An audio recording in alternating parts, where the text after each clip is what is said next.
Bus station જે આને bus station કહેવાય, ડેપો ના કહેવાય, મિની ડેપો બધે સેલંબા જેવો અહીંયા આપણે બનાવવાનું, ડેડિયાપાડાથી થોડું નાનું, એટલે બહારની જે બસો આવે રોડ ટચ થઈ જાય, અંદર જાય અને પેલો ડ્રાઈવર અને કંડક્ટર ને ચા પાણી કરી શકે, આરામ કરવો હોય અડધો એ પ્રકારની બધી સુવિધા હોય એમાં. તો બધી નક્કી થઈ ગયું. આ જિલ્લા પંચાયત વાળાએ આપણા ધારાસભ્ય બધા ભેગા થઈ ને શોપિંગ બનાવવાના, રાજપાડી શોપિંગ, અહીંયા શોપિંગ, બીજા અલગ અલગ સારા બી કામો લીધા છે, એને આવકારે છે. પણ આ બધા શોપિંગોની શું છે? દુકાનો કમ ભાઈ બીજી જગ્યાએ વેપારી ના બનાવી શકે? શોપિંગ બનાવી તો કોઈ બી જગ્યાએ શોપિંગ બની શકે છે. હવે બસ સ્ટેશન ક્યાં બનાવશો તમે? હવે નેત્રંગમાં બસ સ્ટેશન નેત્રંગ લોકો પૂછશે અહીંના બધા આગેવાનોને, કેમ બસ સ્ટેશન નથી બનાવતા? ઠરાવ થયો કે જિલ્લા પંચાયતમાં એને કાઢીને તમે શોપિંગ બનાવને, કમ શોપિંગ બને એટલે ટકાવારી મળે. હકીકત જ છે ને ગિરીશ, શોપિંગ બને તો બધાની જ ટકાવારી હોય. શોપિંગ ની વધારે જરૂર છે, શોપિંગ સેન્ટર ની વધારે જરૂર છે કે બસ સ્ટેશન ની વધારે જરૂર છે? લોકોને પૂછો, લોકો અભિપ્રાય આપશે. હા, અને નેત્રંગ નું તમે જોવો છો બધા કરતા એવું સેન્ટર છે ચારે બાજુથી બસો આવે. નેત્રંગ એવું છે કે ચારે બાજુથી બસો આવે ને અહીંયા બસ સ્ટેશન ને મિની બસ ડેપો નહીં.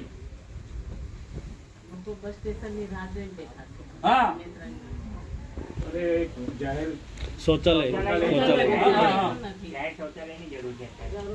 આ બનતું તો બધું આવી જતું ને.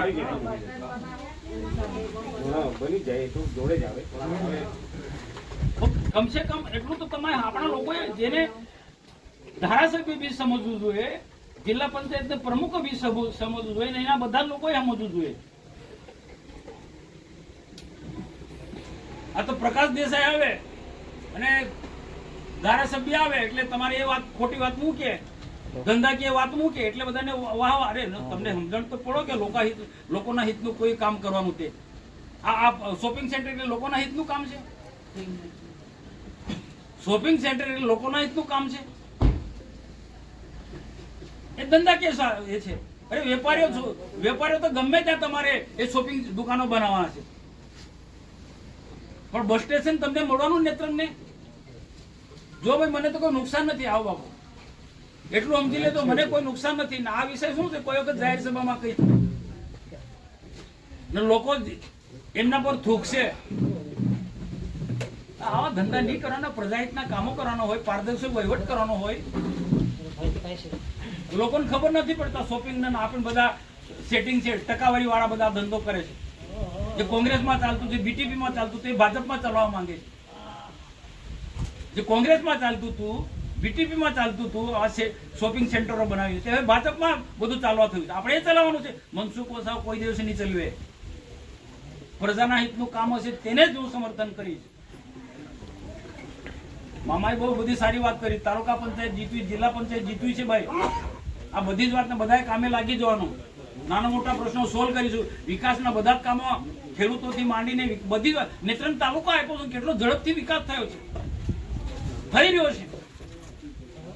પાર્ટી છે આપણે કેન્દ્રમાં, રાજ્યમાં, એના કારણે બધો વિકાસ થયો. આવનારા દિવસોમાં પણ કરવાનો છે. એટલે તાલુકા પંચાયત, જિલ્લા પંચાયત આપણે બનાવવાની છે. એટલે આ ઘણી બધી જે યોજનાઓ છે વિકાસ લક્ષી, એ તાલુકા પંચાયત આપણે છે, જિલ્લા પંચાયત હશે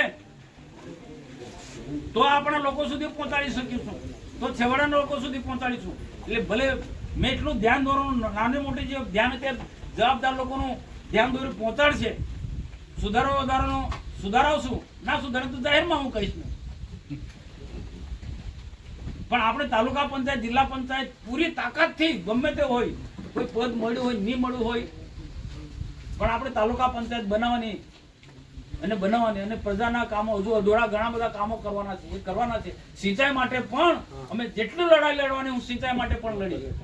એમાં રાજ્ય સરકારમાં છે કે ભારત સરકારમાં, જ્યાં પણ લડાઈ લડવાની હોય રજૂઆત કર, લડાઈ કરતા રજૂઆત કરવાની. જ્યાં પણ કોઈ મારે રજૂઆત કરવાની હશે તો લડી. નેત્રંગ તાલુકાને, વાલિયા તાલુકાને, ઝઘડિયા તાલુકાને સિંચાઈનું પાણી મળવું જોઈએ, ડેડિયાપાડા, સાગબારાને મળવું જોઈએ. તે પણ નર્મદાનું પાણી કરજણ ડેમમાં નાખો ને આખા બધા એરિયાને પાણી આપો, એ મારી માંગણી છે ને એ માંગણી સતત વળગી રહી. અને સાથે મારે તમને પણ ટકોર કરવી છે, રાયસિંગભાઈને ને તમને બહુ તમે ના આખું નતંગ તાલુકાની મીટિંગ છે મામા.